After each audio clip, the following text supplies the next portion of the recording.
మామా ఫ్రెండ్స్, ఈ రోజు వచ్చేసి సీలింగ్ రాడ్లు నేను చూపిస్తాను. చాలా మంది అడుగుతున్నారు. ఈ రాడ్లు లైట్ వెయిట్ ఉంటాయి వీటిలో.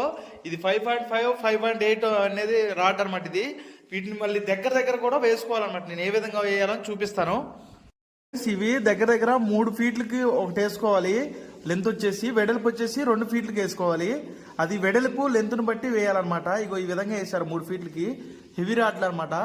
లైఫ్ టైం ఇలా వేస్తే గనక ఎక్కువ సీలింగ్ క్రాకులు రాకుండా లైఫ్ టైం కూడా ఎక్కువ ఉంటుంది. ఇది వచ్చేసి 5.8 5.6 5.0 ఉంటుంది. 5.0 కాంచి హెవీ అనమాట. దానికంటే తక్కువ వేసే వరకు అన్ని డూప్లికేట్ అనమాట. అట్లాంటి రాడ్లు కనుక వచ్చినట్టయితే దీని మీద నెంబర్ ఉంటుంది 5.0 అని. 5.0 వచ్చే కానించి పైన ఉన్నాయి మొత్తం హెవీ క్వాలిటీ వస్తుంది. వీటిలో కూడా కంపెనీలు ఉన్నాయి, పర్లేదు, ఏ కంపెనీ అయినా పర్లేదు. కాకపోతే ఇవి వరకు మీకు 5.0 కంటే తక్కువ ఉండేది వరకు మీరు అది డూప్లికేట్